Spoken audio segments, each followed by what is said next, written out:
하나님의 구원을 바라보라 라는 제목으로 말씀을 함께 나누겠습니다. 우리는 지난주에 자랑할 때가 어디냐라는 제목으로 로마서 3장 27절 부터 31절까지 중에서 특히 두 절을 함께 살펴보았습니다. 27절, 28절 두 절을 살펴보았죠. 27절부터 31절 전체가 기본적인 로마서의 흐름에서 조금은 벗어나는 것 같이 보이는 구절이지만 그것을 일부러 얘기하는 것은 복음을 들었을 때 복음에 대해서 오해할 수 있는 부분을 다루면서 우리의 마음과 생각과 신앙의 어떤 명료함을 가져다 주기 위해서인 것을 함께 나누었습니다. 그러면서 첫 질문이 지난주에 본 것이 자랑할 때가 어디냐 이런 것을 말합니다. 그 질문을 하고는 바울이 곧바로 말해요. 있을 수가 없느니라. 그러니까 자랑해서는 안 된다가 아니라 자랑이 아예 존재할 수 없다라고 말합니다. 왜 그렇습니까? 우리의 구원이 우리의 행위가 아니라 믿음으로 되기 때문이다라고 선포합니다.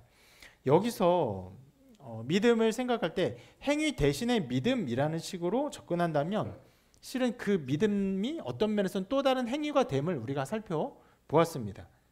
그래서 바울은 절대로 믿음 때문에 구원받는다 이런 식으로 말하지 않고 언제나 뭐라고 말합니까? 믿음으로 말미암아. 이것은 믿음이 실체가 아니라 믿음이 하나의 매개체일 뿐이다 라는 것을 보여주는 것입니다. 그리고 그 믿음 무엇입니까? 하나 그 실체하는 어떠한 무엇이 아니라 대상과 연관되어 있는 것이다.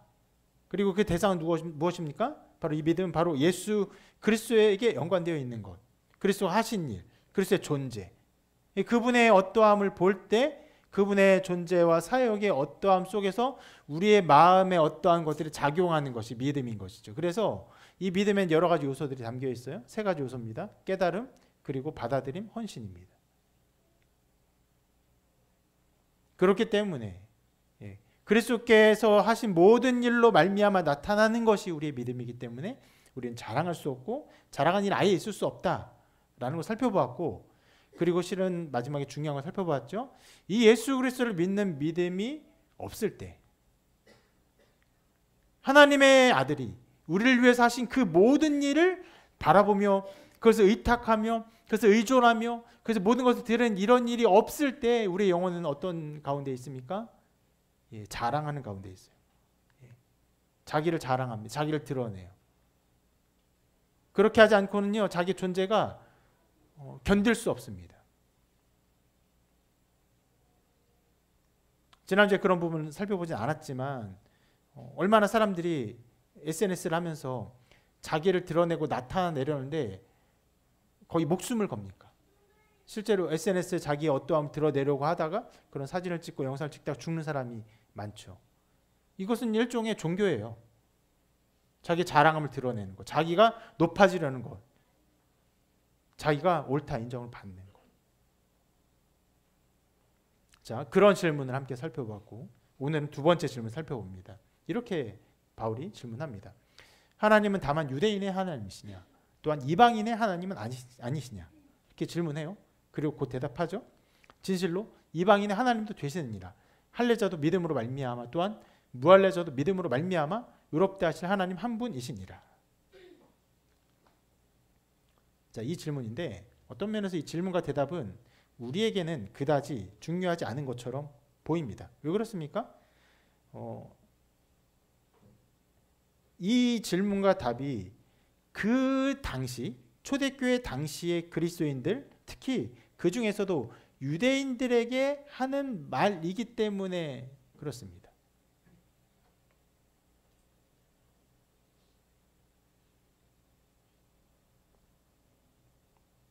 그래서 실은 우리는 유대인도 아니고 특별히 또 어떤 면에서 할례를 강조하거나 하는 그런 것도 전혀 없잖아요. 그렇기 때문에 어떤 이 사람 유대인인데 그리스도인이에요. 그런데 할례를 막 강조하는 어떤 사람이 있어요. 그런 사람에게 하는 말인데 그래서 우리하고는 전혀 관계없는 말처럼 보입니다. 그런데 그들에게 했던 이 설명은요, 우리도 분명히 잘 알고 또 염두에 둬야 해야 하는 내용들입니다.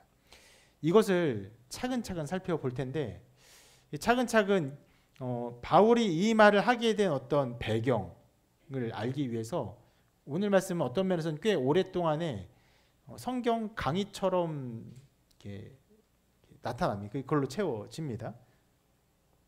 아는 분들은 많이 아는 내용이겠지만 또 새롭게 이 내용들, 특히 이스라엘의 역사, 초대교회 역사를 살펴보아야 하는 사람들이 있기 때문에 이 시간을 그렇게 함께 살펴보도록 하겠습니다. 이 내용의 전체를 알기 위해서는요, 초대교회의 탄생과 유대교의 관계를 알아야 합니다. 여러분, 유대인들은 어떤 사람들입니까? 유대인들은 하나님의 택함을 받은 백성들이에요. 그 유대인들의 가장 첫 번째 조상이 누굽니까? 아브라함이죠. 하나님께서 어느 때인가 하나님의 구원의 은총을 한 사람을 통해 주시기로 작정을 하셨고, 그 한 사람이 한 민족을 이루죠. 그것이 유대인들, 이스라엘 민족입니다.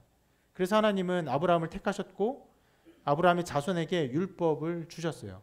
실은 짧게 나와 있지만 아브라함을 택하시고 그들을 인도하시고 마침내 모세에게 율법을 주시기까지 거의 500년의 시간이 걸립니다.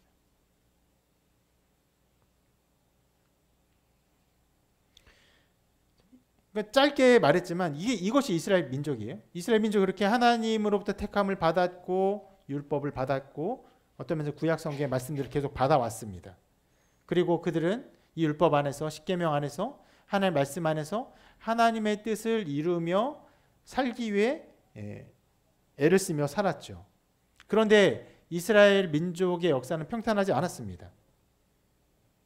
지리적으로 보면요, 굉장히 어떤 면에서는 중동과 아프리카와 동유럽, 그리고 더 위쪽으로는 러시아로 이어지는 어떤 지점에 있기 때문에 그들은 여러 민족들, 여러 나라들에게 침략을 받습니다. 그리고 내적으로는요, 그들이 서로 12지파들이 서로 쪼개져서 남쪽과 북쪽으로 나누어지기도 했습니다. 그러던 역사 가운데 마침내 이스라엘이 다 멸망합니다. 북이스라엘은 주전 722년에 아수르에서 멸망당하고, 그 남유다는 조금 더 버티다가 주전 586년에 바벨론에 의해서 멸망합니다. 이런 이스라엘의 멸망에 대해서 일반 역사는 강대국의 군사력에 의한 멸망이다라고 봅니다. 그러나 신학적으로는 무엇이라고 생각합니까? 신학적으로는 하나님의 말씀을 등지고 제멋대로 살아간, 그리고 타락한 이스라엘을 향한 하나님의 심판이다라고 보는 것이에요. 이스라엘은 아브라함 때로부터 하나님의 택함을 받아 말씀을 받으며 또 계명을 받으며 하나님께서는 여러 모양으로 그들에게 임재하시고 나타나시고 말씀을 주시며 살았지만 그들은 타락했어요. 그런 중에, 그 타락해 가는 중에 실제로는 아까 써 있는 저 위에 멸망이 나타나기 전까지 하나님께서는 선지자들을 보내주셨고 계속적으로 그들에게 구원자를 보내실 것을 말씀하셨습니다. 특별히 다윗의 후손 중에 구원자를 보내실 걸 말씀해 주셨어요. 그래서 이스라엘 백성들은요, 북이스라엘 멸망하기 전에, 또 남유다까지 멸망하기 전에, 그 전에는 우리에게 다윗의 후손 중에 구원자가 오실 것이야, 다윗과 같은 왕이 다시 오실 것이야 라는 개념은 어떤 개념입니까? 다윗이 강대한 나라를 이룬 것처럼 이스라엘이 다시 강대한 나라가 될 것이야 라는 개념 속에 이 구원자에 대한 말씀들을 받았고, 그 북이스라엘과 남유가 다 멸망하고 나라가 없어졌어요. 그런 가운데도 여러분, 유대인들은 절대적으로 자기의 혈통을 지키며 말씀을 지키며 살아갑니다. 지금도 미국에서 자기들 유대인들의 어떤 혈통과 그들의 민족성을 그대로 유지하고 있죠. 전 세계에서 동일하게 그렇게 살아가는데, 나라가 없는 가운데 이스라엘 백성이 구원자에 대한 말씀을 또 어떻게 받았겠습니까?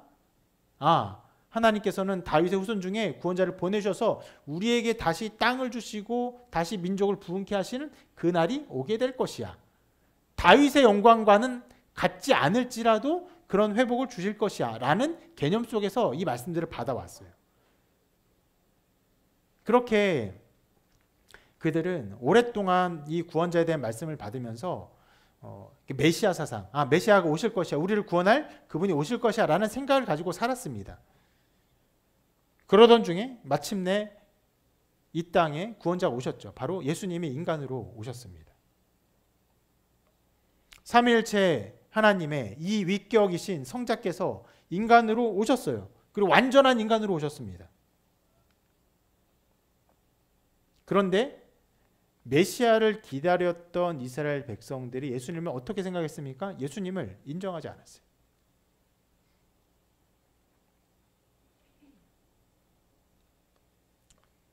예수님은 그런 상황에서도 어떻게 하셨습니까? 말씀을 가르치셨고 말씀을 해석하셨고 이적과 능력으로 하나님의 권능과 하나님의 놀라운 표적과 많은 것들을 보여주셨어요.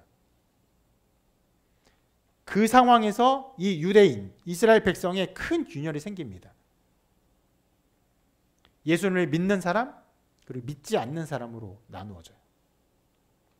믿는 사람은 어떻게 합니까? 하나님의 아들로 믿으며 예수님을 따랐어요. 믿지 않는 사람은 예수님을 어떻게 생각했습니까? 자신을 하나님의 아들이라고 말하는 신성 모독자라고 공격했어요. 그리고 그런 어떤 대치적인 상황은 그 모든 상황을 그냥 내어두지 않고 마침내 예수님을 붙잡아 고발하죠. 산헤드린 공회는 자기들이 사법권이 없기 때문에 로마의 법정에 예수를 잡아 넘기고 고발합니다. 그리고 그 법정의 본디오 빌라도는 예수님이 십자가에 달려 죽게 하라는 유대인들의 요구를 들어주며 십자가형에 처합니다. 그렇게 예수님이 죽었어요. 그러나 예수님이 어떻게 하십니까? 사흘에 부활하셨고 부활하신 예수님은요, 수많은 사람들에게 자신을 보이셨어요. 이때에 예수님의 부활을 보고 듣고 믿는 사람들은 다시금 예수 공동체로 모였고 그런 상황에서 예수님은 승천하셨습니다. 그러면 예수님을 믿지 않는 사람은 어떤 상황입니까? 그 중에 어떤 사람들은 그 부활의 어떠한 것들을 듣고 믿었겠지만 여전히 믿지 않는 사람들은 예수님을 믿지 않은 상황 가운데 있었어요. 그리고 예수님 승천하시고 성령을 보내기로 약속하셨고 그리고 얼마 지나지 않아 승천하시고 열흘 정도 지난 후에 성령이 임재하셨어요. 그리고 그들이 임재한 곳에서 놀라운 성령의 이적을 보이죠. 그리고 그때 베드로가 설교합니다. 그 이적을 보고 모인 수많은 사람들에게 설교해요. 특히 때마침 그때 명절이어서 수많은 디아스포라 사람들이, 그러니까 그 유럽, 아시아 각국에 퍼져 있는 수많은 유대인들이 예루살렘에 모여 있었어요. 모여 있어서 그들이 각국 나라 말로 다른 나라 말로 하나님의 말을 하는 것들을 보게 되는 것이에요. 그러니까 우리가 여기 한 30여 명 있는데 여러분들이 각기 다른 말로 말하는 이런 놀라운 일들이 일어난 거예요. 뭐 영어로, 일본어로, 러시아어로, 프랑스어로, 이탈리아어로 유창하게 말하는 거예요. 이상하게 말하는 거예요. 유창하게. 이 무슨 일이냐 했을 때 베드로가 설교를 하죠. 그리고 그 설교 가운데 예수 그리스도의 죽음과 부활과 하나님의 성령의 약속들을 선포합니다. 그리고 그날에 3,000명이 한 번에 예수님을 믿고 이 교회 공동체로 들어오고 어떻게 됩니까? 그렇게 초대교회가 시작됩니다. 자, 그러면 여러분 이스라엘의 역사를 보면, 이 초대교회 역사를 보면은 이 전체 상황을 이렇게 말할 수 있어요. 구약 성경을 가지고 있고 말씀을 따르며 살던 이스라엘 사람들이 있었고 그런 사람들 중에 소수의 사람들이 예수님을 믿으며 초대교회가 시작된 것이에요. 즉 여러분 교회 구성원 전체는 어떤 인종으로 되어 있습니까? 유대인으로만 되어 있어요. 디아스포라 있지만 디아스포라 유대인이에요. 디아스포라 흩어져 살던 사람들이라는 뜻인데 흩어져 살았지만 그들도 유대인이에요. 다 유대인이에요. 이거 초대교회 상황이에요. 그런데 자, 복음은 이스라엘 그리고 예루살렘 안에만 머물러 있지 않았어요.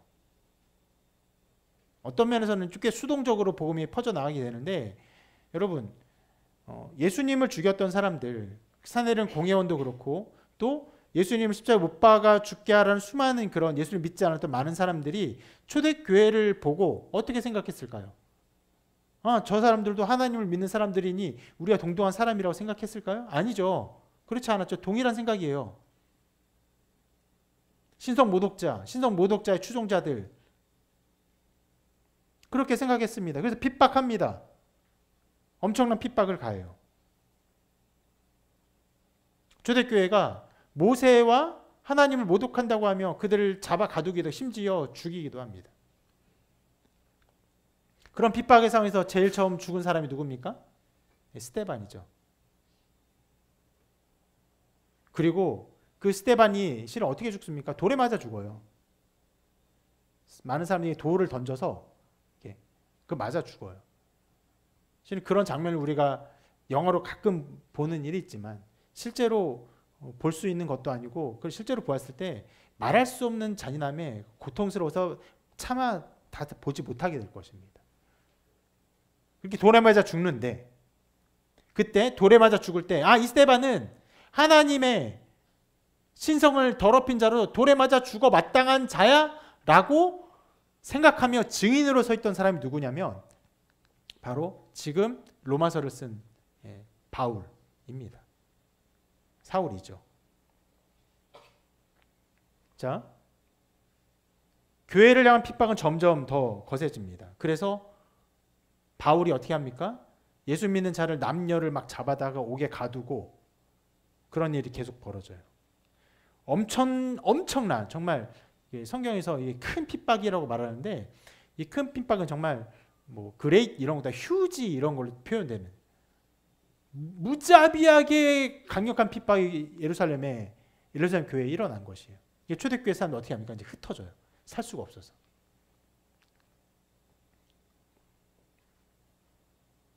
자, 이렇게 흩어지는 가운데 복음이 퍼져나가는 거죠. 수동적으로.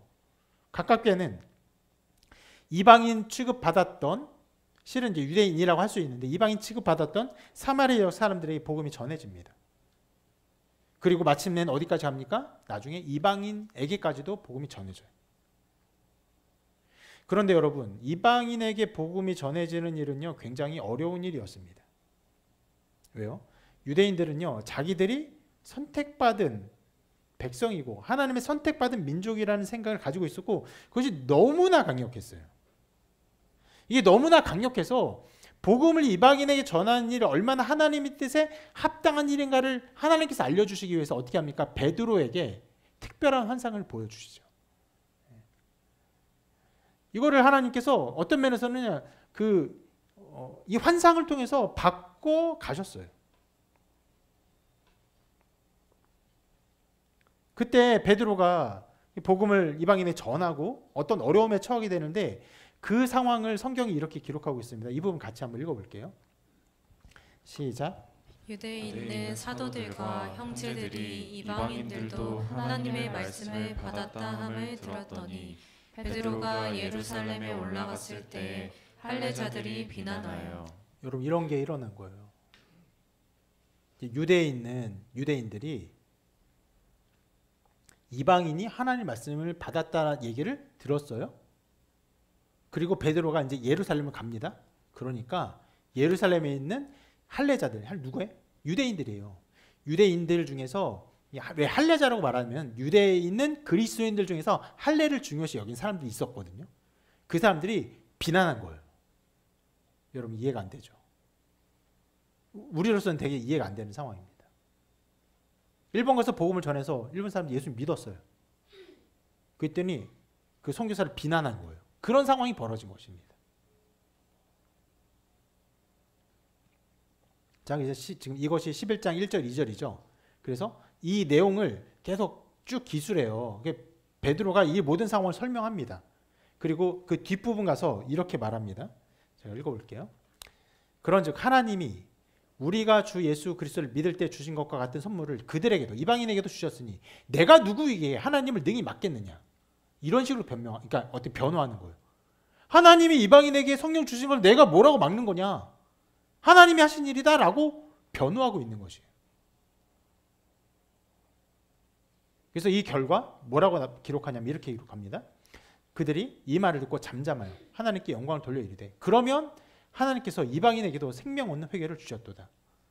그렇게 결론이 납니다. 여러분, 이 과정이 무엇을 보여줍니까? 예루살렘 안에 교회가 시작되었고 그리고 굉장히 어렵게 복음이 이방인에게까지 전해졌는데 이방인에게 복음을 전하는 것을 이 유대인이면서 그리스도인인 사람들이 얼마나 받아들이기 힘들어했는지를 보여주는 것이에요. 실은 17절, 18절 이런 기록들은요.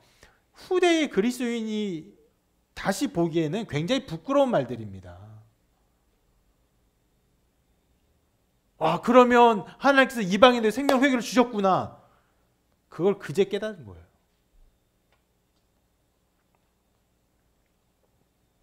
그만큼 여러분 유대인들은요.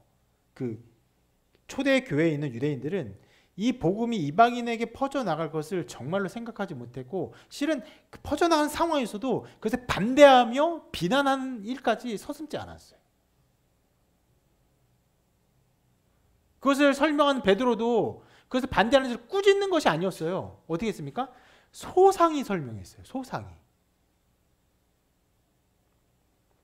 자, 복음이 이방인에 전해지기 어려웠는데 그런데 이방인에 전해진 복음은요. 어떤 면에서는요. 굉장히 예루살렘보다 더 활발했습니다. 수많은 지역의 교회가 세워져요. 그리고 수많은 사람들이 예수를 믿게 됩니다. 자, 그런 상황이 초대교회에 일어난 것이 초대교회를 이렇게 볼 수 있어요. 초대교회에 어떤 사람들이 있었느냐? 유대인이면서 예수를 믿는 사람들 그리고 이방인이면서 예수를 믿는 사람들로 구성되기 시작한 거예요. 이렇게. 이런 상황에서 교회 안에 묘한 가르침이 고개를 들기 시작합니다. 그게 뭐냐면 바로 유대적 율법주의.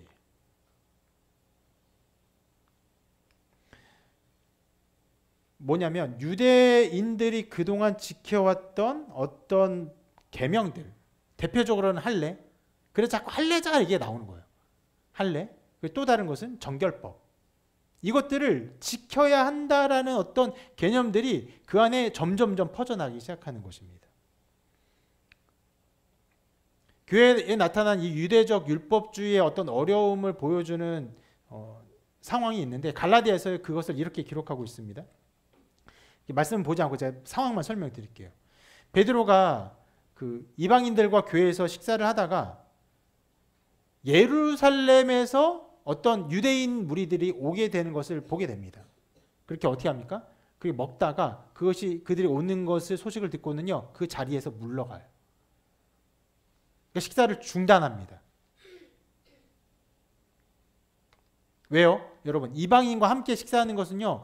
그 부정한 이방인들의 부정이 그 유대인들에게도 어떻게 보면 전염, 옮겨지기 때문에 허용되는 것이 아니에요.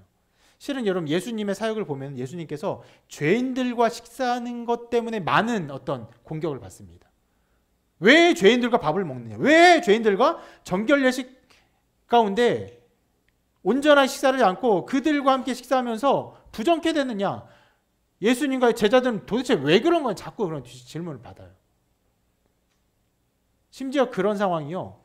초대교회 안에 베드로가 이방인과 식사하는 중에 유대인이면서 그리스도인 사람들이 오니까 그 정결법에 대한 어떤 생각 때문에 베드로가 식사를 중단하는 일이 벌어요. 그리고 실은 바울은요.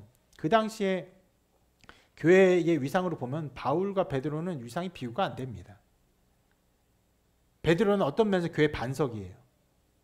교회 시작입니다. 바울은 나중에 예수님이 실은 그 예수의 핍박자였죠. 나중에 교회 공동체가 바울을 받아들이는 거 굉장히 어려워합니다. 그 위상은 정말 비교할 수 없는 위상인데 이 일 때문에 바울이 베드로를 강력하게 비난해요.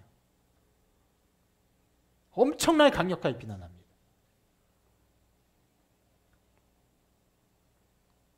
자, 이런 상황이 있었고,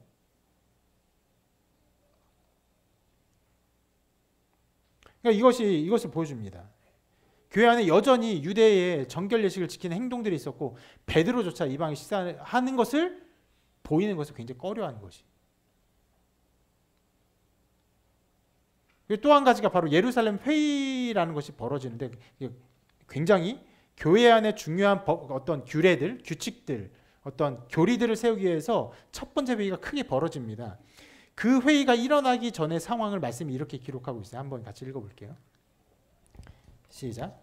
어떤 사람들이 유대로부터 내려와서 형제들을 가르치되 너희가 모세의 법대로 할례를 받지 아니하면 능히 구원을 받지 못하리라 하니 바울 및 바나바와 그들 사이에 적지 아니한 다툼과 변론이 일어난지라.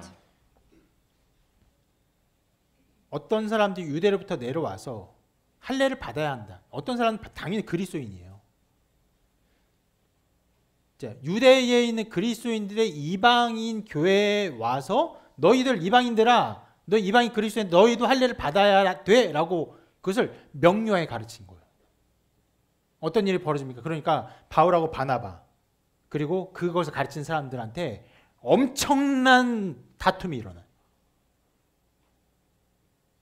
그때 바울이 그 분노한 모습이 어느 정도였을까 가히 상상도 안 됩니다.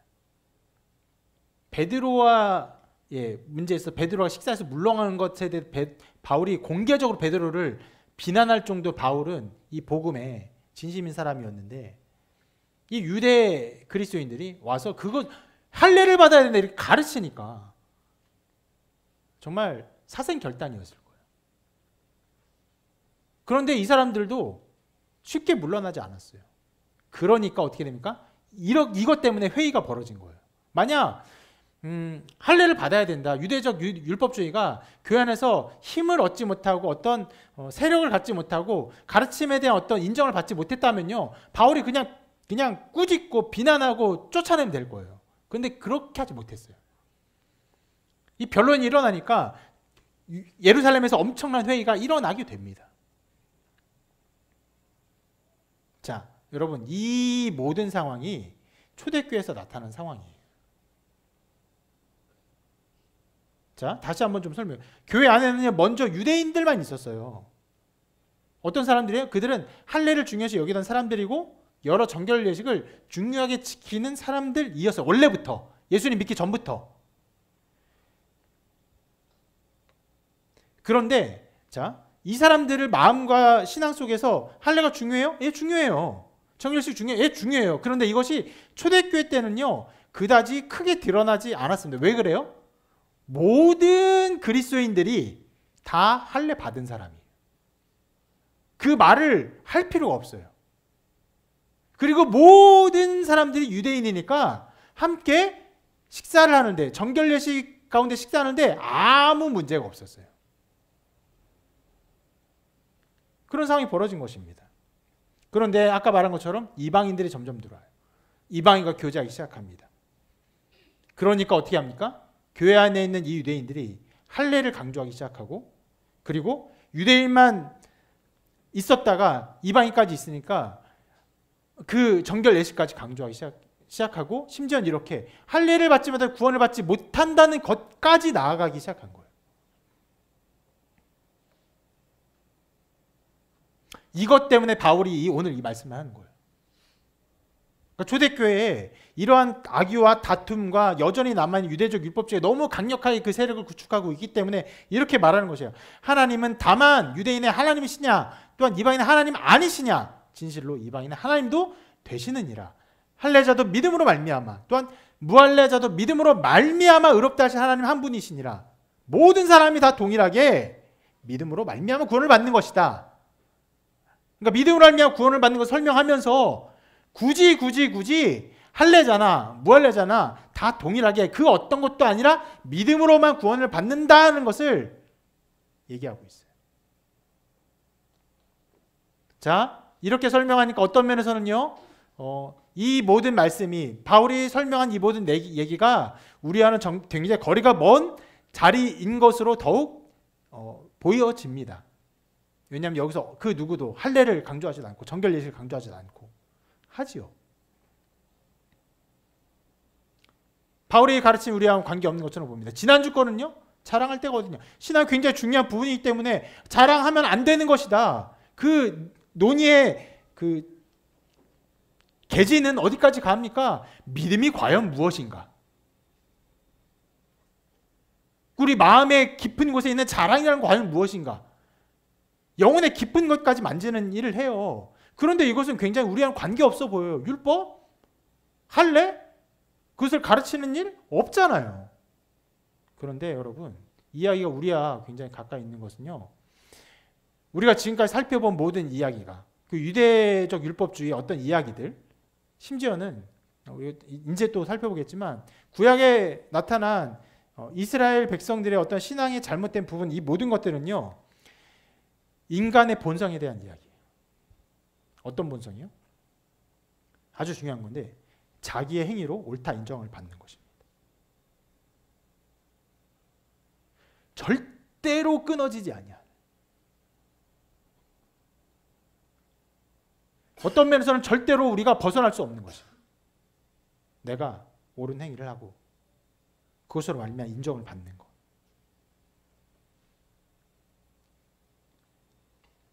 정말 이거는요, 어떤 면에서 가르쳐서 되는 게 아니라 우리가 본성적으로 태어나면서 누리는 어떤 윤리의식이고 마음의 작용이에요.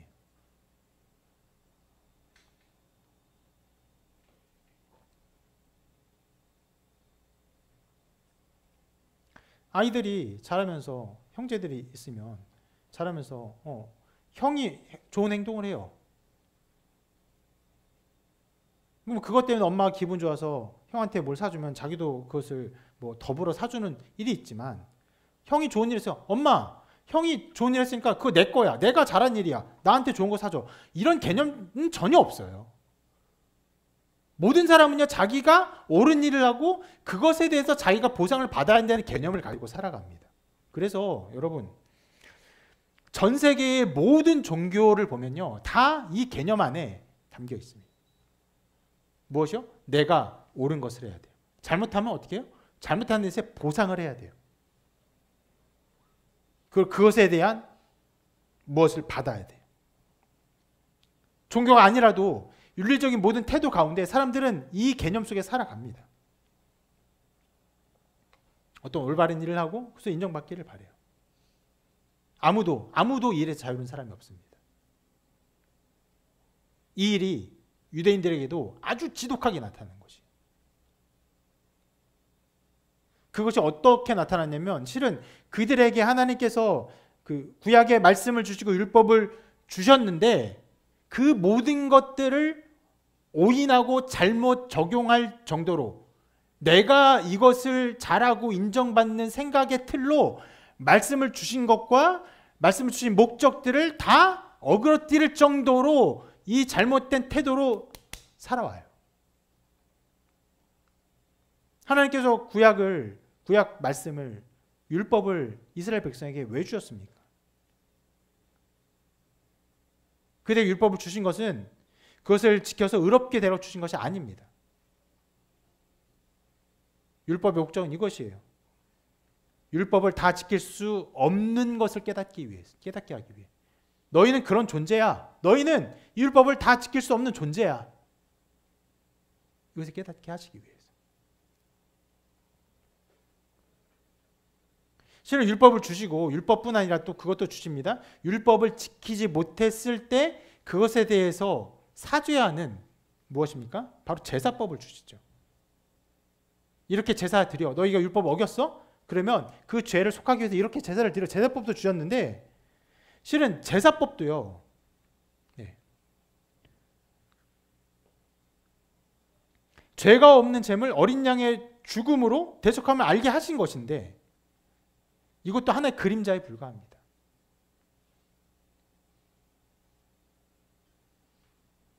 하나님께서 자, 두 가지를 주셔요. 하나는 율법을 주셨어요. 십계명 율법을 주셨습니다. 십계명을 또 그 더 넘어선 여러 가지 율법 또한 주셨지만 대표적으로 십계명을 봅시다. 십계명을 어겼을 때, 잘못했을 때, 죄를 지었을 때 그것을 해소할 수 있는, 그것을 속죄할 수 있는 제사법도 주셨어요. 그런데 이 율법을 주신 것도 이 율법을 지킬 수 없는 존재임을 깨닫게 하기 위해서 주신 것이고, 실은 이 제사법도 주신 것도 제사로 말미암아 동물의 제사로 우리 죄를 사하지만 그것만이 아니라 이 동물에 드는 제사가 모든 죄를 다 사할 수 없는 것을 알게 하기 위해 주신 것이에요. 그러니까 죄라는 것을 어떻게 사함 받습니까? 죄의 삭은 무엇입니까? 사망이에요. 그러니까 동물의 죽음이 생명으로 갚는 거예요.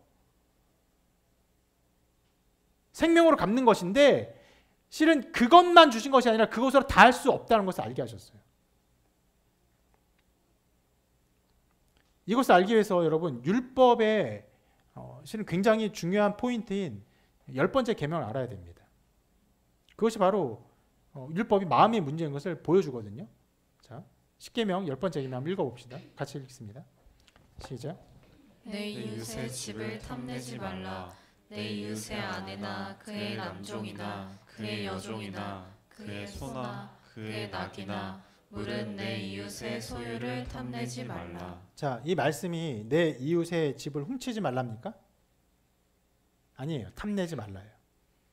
그러면 죄가 어디에 있는 거예요?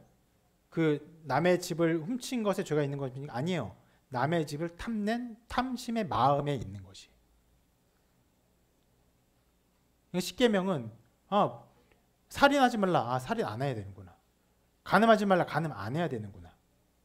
행동의 문제처럼 여겨질 수 있지만 이 10번째 계명에서 굉장히 어려운 지점에 도달합니다.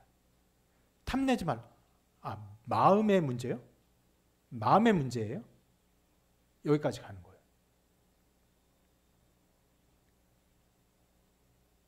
자, 이것과 동물의 제사와 함께 어우러져 생각해 봅시다. 어떤 사람이 다른 사람을 때렸어요. 그 사람한테 배상을 해주고 그 죄에 대한 속죄제를 드립니다. 동물로 속죄제를 어린 양으로 드렸어요. 그러면 기본적으로는 내가 저 사람 때린 것에 대해서 어린 양의 생명으로 제사를 드렸으니까 이 죄가 속해졌다라고 생각할 수 있지만, 그런데 자, 율법을 해석하고 해석해가면 행동에만 문제가 있는 것이 아니라 마음의 어떤 상태에도 하나님이 그것을 죄라고 인정하는 문제가 있죠. 때려서 그 때린 것은 끝났고 이것에 속죄를 했지만 마음속에 여전히 그 사람을 향한 미움이 남아있어요. 그러면 이 미움의 마음은 동물의 죄로 속죄가 다 되는 것인가? 만약에 미워했어요. 때렸어요. 속죄하고 다시는 미워하지 않으면 어쩌면 속죄되었다 말할 수 있을 거예요. 근데 마음의 문제를 생각할 때 그런 일이 일어나지 않습니다. 어떻습니까? 미워하는 마음이 계속돼요.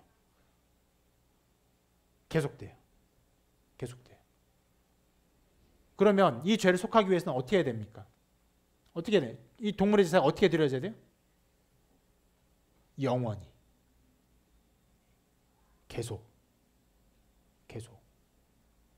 실은 이 한 죄만 생각하면은 이 마음이 미움에서 떠날 때까지 제사가 드려야 되겠죠. 근데 많은 죄들을 생각할 때, 그 마음의 양상들을 생각할 때, 그 모든 마음의 죄의 근거가 마음에 있다고 한다면, 심지어 하나님을 사랑하는 것에 있어서 하나님을 사랑하지 않는 것이 죄라고 한다면, 부모를 공경하는 것에서 부모를 사랑하며 공경하지 않은 것, 그 마음에 문제가 있다고 한다면 우리 죄에 대한 속죄는요 영원히 계속되어야 돼요. 이것을 알게 하신 거예요.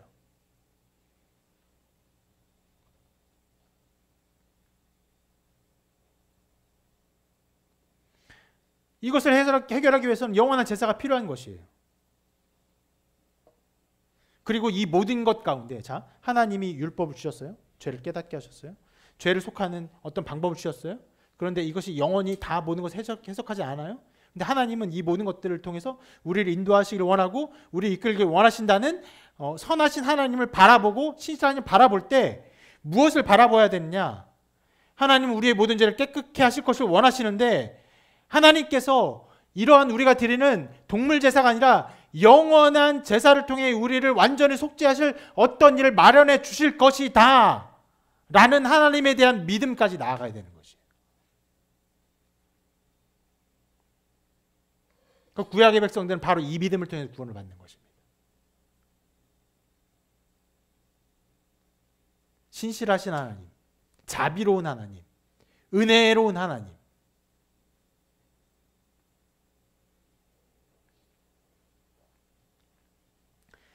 그래서 동일한 믿음으로 구원을 받는데, 자, 최초의 아브라함이 그 하나님을 믿음에 하나님이 그의 믿음을 의로 여기세요. 그 믿음은 어떤 믿음입니까? 하나님께서 그에게 창대하게 자손을 주실 것이라는, 그를 이끌사 그에게 창대하게 자손을 주실 것이라는 것을 말씀해 주세요. 그런데 막막했어요. 어디로 가야 될지도 알지 못했어요. 어떻게 했습니까? 나아갈 길을 알지 못했으나 그러나 하나님을 믿었어요. 여기도 동일해요.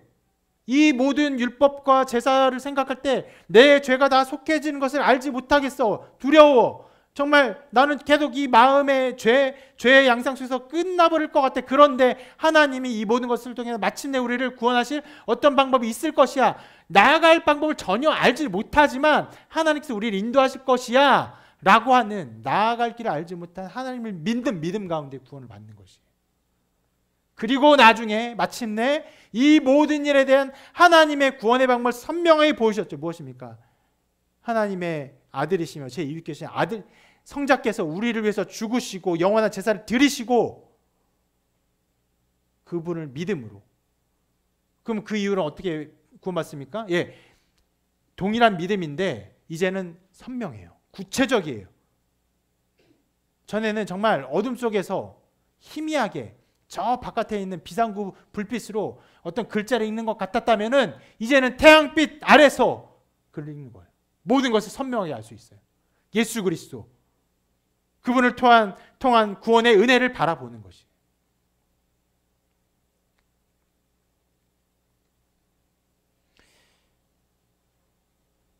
자, 제가 복음의 원리를 설명하다가 이제 신약 시대에 예수 그리스도의 복음까지 너무 나아간 면은 있는데, 지금 무엇을 말씀드리고 있냐면은 인간이 자기의 노력과 열심과 행위로 옳다 인정을 받으려는 이 본능적인 이 열심과 여기에 대한 집착을 말씀드리는 것입니다. 그러니까 구약의 율법과 제사법은 그렇게 쓰라고 주신 것이 아닌데, 방금 써 있는 저 문장처럼 이 모든 것을 통해서 우리의 모든 죄를 깨끗해 하실 하나님을 바라보라고 주신 것인데, 그 하나님을 보지 않고 어떻게 사용했습니까? 구약 유대인들은 하나님 주신 율법도 제사법도 자기의 노력으로 의롭다는 도구로 사용했어요. 야, 이 율법 지켜. 이렇게 하면 다 지켜. 지킬 수 있어. 지금 나중에 그들이 율법을 점점점 세분해야 합니다. 왜냐하면 율법을 어떻게 완전히 지킬 수 있는가를 정확하게, 그것은 무엇을 목표하는 거예요? 율법을 다 지키려는 것을 목표로 하는 거예요. 예를 들어서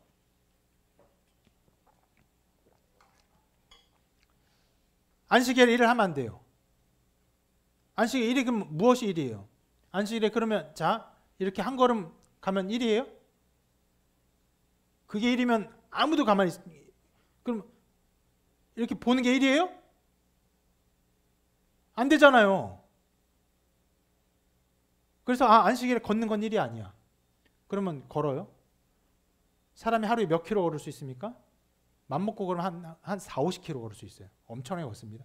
50킬로 걷는 건 일입니까? 네, 엄청난 일이에요. 여러분 걸어보시면 정말 온몸에 진이 빠질 정도로 일입니다. 그래서 자, 이 일과 일이 아닌 것에 어떤 경계를 만들잖아요. 그래서 어떻게 합니까? 하루에 안식일에 걸을 수 있는 거리가 있어요. 그것이 바로 오리를 걷는 거예요. 오리. 누가 오리를 걷게 하냐? 그럼 심리까지 가져와라. 그래서 오리가 나오는 거예요.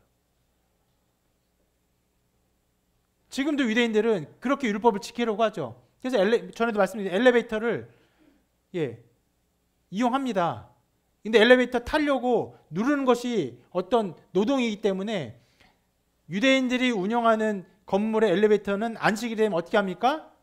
안식이 되면은 모든 층에 모든 순간에 계속 열리고 닫히고 해요. 가만히 있으면은 1층에 기다리면 언젠간 열려요.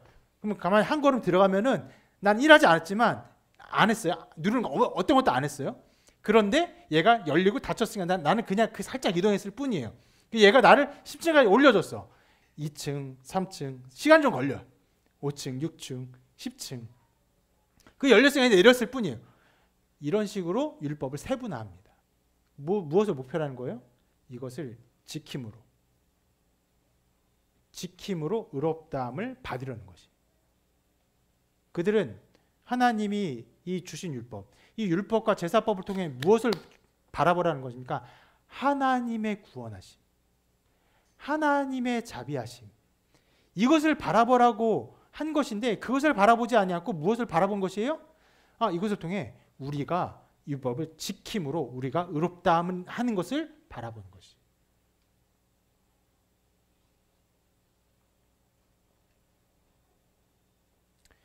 그들은요, 하나님의 어떠함을 바라보신 것이 아니라 자기의 노력과 열심과 종교성을 의지했습니다. 그래서 바울은 또 성경의 저자들은 이러한 것들을 변화시키기 위해서 많은 것들을 가르쳤어요. 그것이 이제 히브리서 말씀에 잘 나와 있는데 히브리서 말씀의 몇 군데를 보면 이렇게 기록하고 있습니다. 한 절씩 읽어볼까요? 읽어보겠습니다. 시작. 그러므로 함께 하늘의 부르심을 받은 거룩한 형제들아, 우리가 믿는 도리의 사도이시며 대제사장이신 예수를 깊이 생각하라. 일부러 예수님을 대제사장이라고 말하면 실은 예수님의 그 직분 중에 하나가 대제사장의 직분인데 이 부분을 강조하며 말하고 있어요. 뭐냐면 제사에 관련해서 이스라엘 백성들이 유대 기독교인을 잘못 생각하고 있는 것들을 교정시키기 위해서. 자, 대제사장 예수를 깊이 생각하라. 예수가 어떤 존재인지 생각하라 말해요. 그러면서 계속 말합니다. 읽어볼게요. 시작. 이 뜻을 따라 예수 그리스도의 몸을 단번에 들이심으로 말미암아 우리가 거룩함을 얻었노라. 예수가 자기의 몸을 드렸어요. 어떻게? 제물로. 어떻게? 단 한 번 드렸어요. 그리고 그 제사는 어때요? 영원히 효력을 누리는 제사다. 단번에 드린 제사다. 이렇게 말을 하는 것이에요. 또 계속 읽어볼게요. 시작. 제사장마다 매일 서서 섬기며 자주 같은 제사를 드리되 이 제사는 언제나 죄를 없게 하지 못하거니와 오직 그리스도는 죄를 위하여 한 영원한 제사를 드리시고 하나님 우편에 앉으사. 네, 그들이 제사를 드리면서 닿을 수밖에 없었던 그 딜레마죠. 제사를 드리지만 영원히 모든 죄를 속할 수 없어서 우리는 영원한 제사를 드려야 하는가? 이에 대해서 예수 그리스도가 어떠한 일을 하셨나? 그분이 영원한 제사를 드렸어요. 우리의 모든 죄를 다 사하시는 영원한 제사를 드렸기 때문에 더 이상 제사는 있을 수 없다는 것을 말하는 것입니다. 그리고 계속 말합니다. 시작. 이것들을 사하셨은즉 다시 죄를 위하여 제사 드릴 것이 없느니라. 그러므로 형제들아, 우리가 예수의 피를 힘입어 성소에 들어갈 담력을 얻었나니. 네, 이것을 가르치는 거예요. 다시는 제사 드릴 것이 없다. 우리는 그로 말미암아 하나님의 거룩한 곳에 나아갈 담력을 얻는다. 실은 히브리서가 굉장히 어떤 면에서는 하나의 주제를 가지고 길게 설명하라는 글입니다. 이것이 너무나 중요하기 때문에.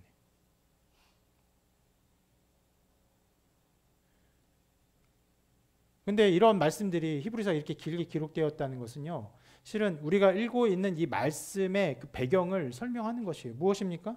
그들이 유대 그리스도인들이 이제까지 해왔던 그들의 종교적인 행동에 엄청나게 영향을 받고 있었다는 것이에요. 가르치고 깨우치고 조상이 설명하고 예수 그리스도를 다시 설명하고 계속 그렇게 할 수밖에 없었던 거예요. 여전히 자기 것을 붙들어, 여전히 할례를, 여전히 정결식을 붙들었어요. 바울이 그것을 말하는 것입니다. 저는 인간의 본성을 말하고 있는 것입니다. 자기의 올바른 행동으로 하나님 앞에 옳다 인정을 받으려는 어떠한 행동들, 구약에서도 나타났고 신약 교회에서 나타났고,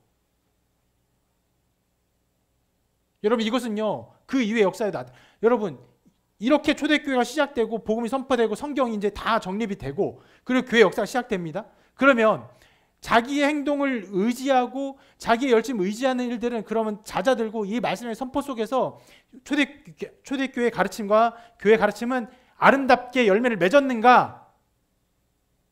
그렇지 않죠. 제가 이 로마서를 하면서 자주 예를 드는 마틴 루터. 루터가 로마서를 깨닫기 전까지 그가 무엇을 붙들었습니까? 루터가 지 멋대로 살다가 방탕하고 허랑방탕하고 죄짓고 뭐 음란하고 이렇게 살다가 예수님 나를 위해 죽으셨고 이렇게 깨달은 거예요? 아니에요. 루터는 철저한 신앙인의 삶을 살았어요. 오직 의인은 믿음을 말미암아 살리라를 온전히 깨닫기 전까지 그가 하고 있던 행동은 무엇입니까? 계단에서 무릎 꿇고 눈물로 고행과 기도를 하고 있었어요. 왜 그가 그렇게 했습니까? 카톨릭이 그런 가르침을 점점점 붙들었기 때문에 수많은 어떤 외식들, 행동들, 행동 양식들, 종교적인 양태들 이것들을 조건을 가지고 우리가 구원 얻는 책으로 가르쳤기 때문에 그러니까 여러분 그러니까 카톨릭이 믿음을 얘기하지 않는 것이 아니에요. 은혜를 얘기하지 않는 것이 아니에요. 구원을 얘기하지 않는 것이 아니에요. 그런데 그것 말고도 다른 것들을 자꾸 말하는 거예요. 그러니까 이것을 깨닫고 루터가 깨닫고 존 칼빈이 깨닫고 그리고 뭘 말해요? 오직 믿음이다. 다른 것이 아니다. 오직 은혜다. 오직 말씀으로 우리는 구원을 받는다. 오직 다른 어떤 것도 아니에요.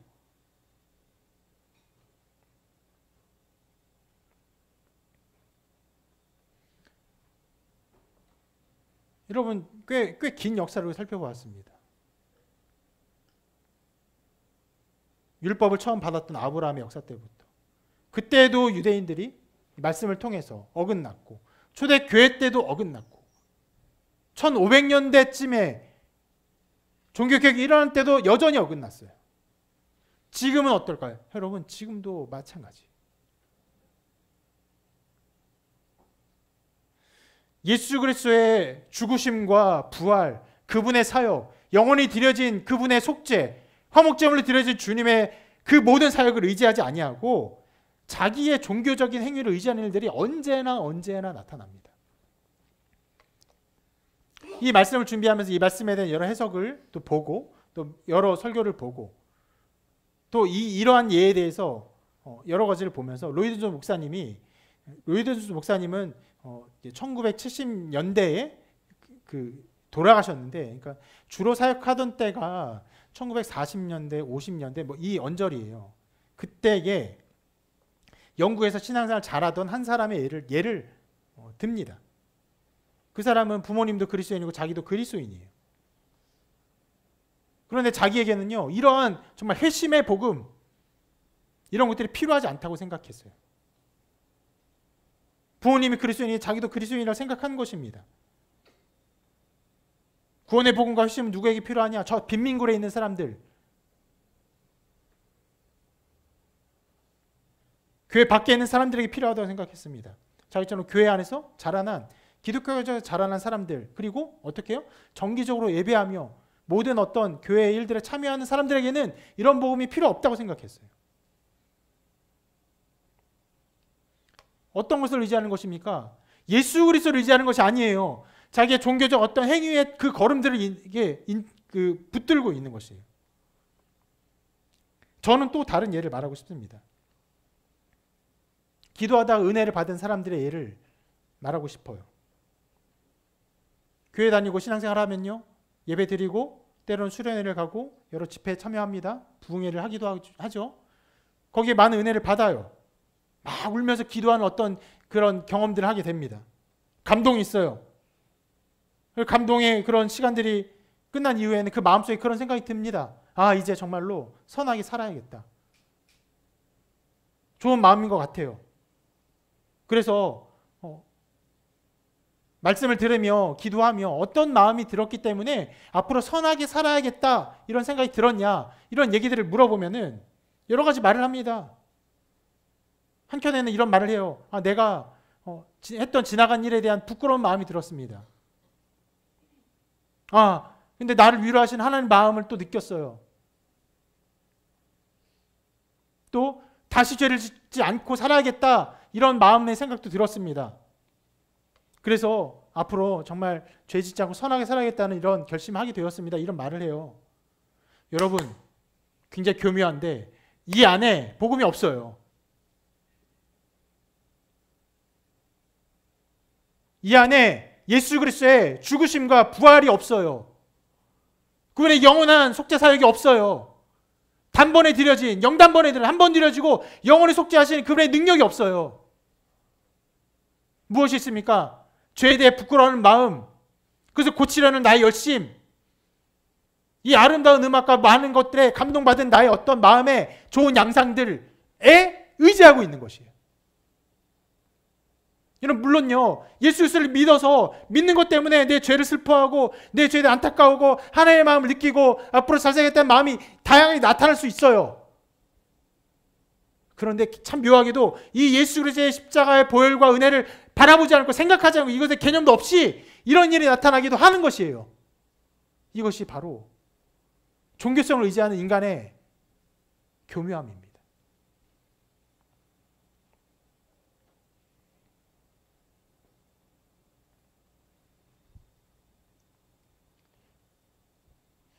여러분 이렇게 자기의 신앙이 어떠함을 붙드는 것은요 언제나 어느 시대에나 나타나는 것이에요.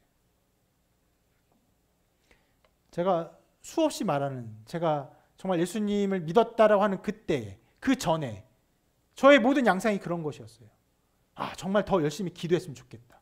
눈물 흘려 더 기도했으면 좋겠다. 더 통회하며 기도했으면 좋겠다. 그리고 나의 이 모든 잘못된 행동들을 이제 벗어버렸으면 좋겠다. 여러분 이 모든 마음과 생각에 무엇이 있습니까? 저만 있어요. 이 모든 죄를 다 사하시고 나를 위해서 죽으시고 영원히 속죄하시고 영원히 나를 하나님 자녀로 만드시는 주님의 십자가의 보혈과 그분의 부활과 능력이 없었어요. 그리고 비로소 그것을 믿을 때 내가 이것을 해야겠다. 내가 기도해야겠다. 어떠한 인간적인 노력과 열심을 다 내려놓고 단 하나만 있었어요. 주님이 나를 위해 죽으셨군요. 주님이 나를 위해서 피 흘리셨군요. 그리고 부활하셨군요. 생명을 드리셨군요.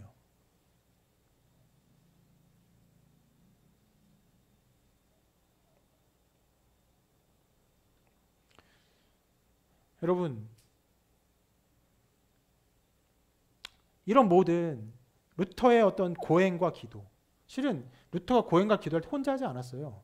그 고행과 기도하는 시기였기 때문에 수많은 사람들이 거기 있었습니다.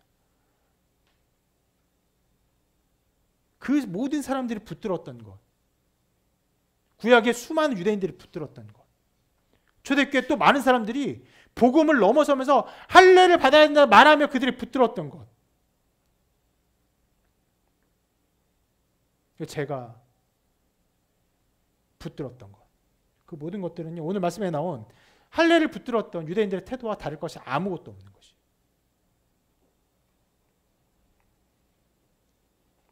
그렇기에 이 말씀 우리에게도 유효하며 중요합니다.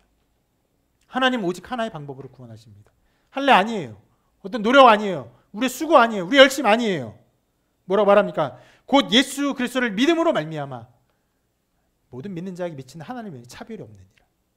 하나님이 이렇게 구원하기 작정하셨어요. 희미할 때도 그러한 하나님 믿는 자들에게 그 믿음으로 구원하셨어요. 아브라함이 하나님을 믿음에 하나님이 그의 믿음을 의로 여기셨어요. 오직 믿음입니다. 그 어떤 사람도 이 믿음으로 구원받아요. 예수 그리스도를 믿는 믿음이에요. 다른 어떤 것도 아니에요. 어떤 사람은 그렇게 말할지도 몰라요. 그럼 목사님 예수님 믿고 교회 안 나와도 구원받습니까? 네, 그래도 구원받아요.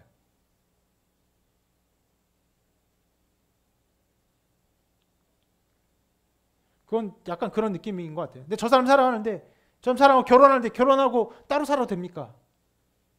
뭐하러 결혼하는 거예요? 그것이 이상한 일이죠. 그런데 제가 그렇게 말씀드리는 것은 실은 이 교회에 나온 행위와 이 신앙생활 어떤 행위가 율법으로 여겨지고 그것 때문에 신앙생활하는 사람이 정말 많기 때문에 말씀드리는 거예요.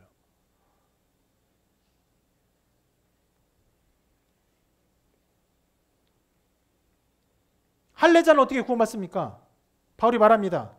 할례자도 믿음으로 말미암아 구원을 받는다. 무할례자는 어떻게 구원받습니까? 똑같이 말해요. 믿음으로 말미암아 구원받습니다. 다른 어떤 것도 요구하지 않아요. 주께서 우리를 위해 모든 일을 이루셨기 때문에 주님께 나아가면 되는 거예요. 그대로 가면 돼요. 어떤 것도 요구하지 않아요. 어떤 것도 말하지 않아요. 나아가면 되는 것이에요.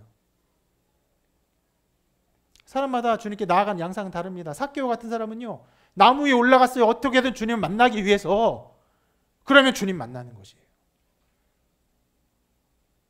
베드로는 어떻게 했습니까? 주님 만나기 위해서 물에 뛰어들었어요. 뛰어들고 주님께 헤엄쳐서 갔어요. 근데 헤엄치러 가는 그 상태의 베드로는요, 그 얼마 전에, 정말 며칠 전에 예수님을 부인하며 저주했던 사람이에요. 마음에 여러분 죄송한 마음이 없었을까요? 부끄러움이 없었을까요?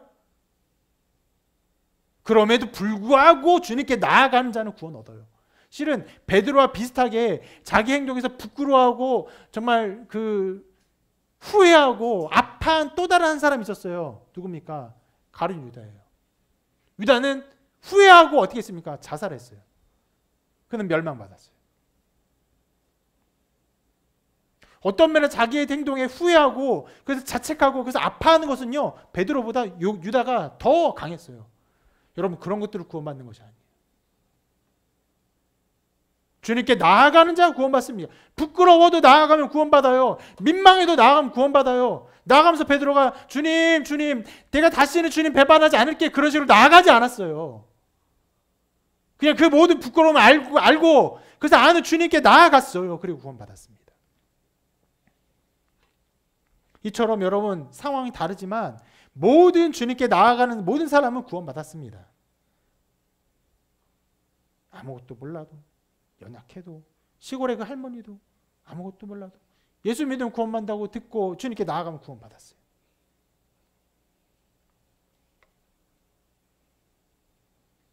언제라도 가능합니다. 즉각적으로 그런 일이 일어나요. 이 모습 이대로 괜찮아요. 왜요? 과거의 죄, 현재의 죄, 미래의 죄, 모든 죄를 주님께 사하셨기 때문에 주님께서 그 보혈을 의지하고 나아가면 구원받습니다.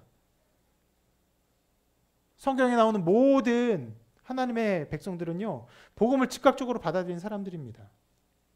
아까도 말씀드렸지만 베드로가 설교했습니다. 성령이 강림하시고 수만 사람 모였을 때 베드로가 설교했어요. 그때 어떻게 해요? 그날에 3,000명이 예수님 믿었어요. 아, 잠깐만, 그렇다고 그런 위대한 복음이 있다고? 내가 멀리서 왔는데, 내가 저 먼 나라에서 왔는데 가서 집안에서 조금 상의를 하고 나중에 와서 아니요, 그렇게 구원받은 것이 아니었어요. 그날에 세례 받았어요. 그리고 구원받았습니다.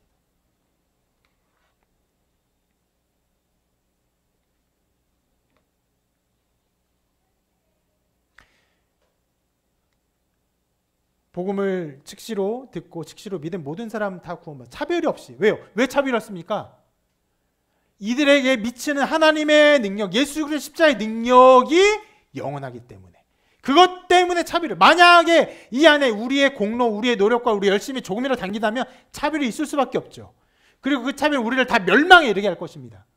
루터가 끊임없이 절망과 고통 속에서, 고행 속에서 확신 없이, 기쁨 없이 그렇게 살아갔던 것처럼 우리의 노력과 열심히 조금이라도 담긴다면 우리는 멸망할 수밖에 없어요. 이것이 하나님의 구원의 능력입니다. 차별이 없어요. 차별이 없기 때문에, 그래서 알기 때문에 모든 신자들은요, 주님께 나아갑니다. 주님 나아가면 됩니까? 네, 됩니다. 자기의 처지에도 불구하고 자기를 구원하시는 알기 때문에 믿는 것입니다. 그 보혈의 능력, 우리의 죄를 다 씻는 능력이 있습니다. 보혈의 능력은요, 너무나 놀라워서 아까 말씀드렸죠. 우리가 절대로 포기하지 않는 것이 무엇입니까? 인간이 절대로 포기하는 것이 무엇입니까? 자기의 노력과 열심으로 인정받으려고 하는 어떠한 것.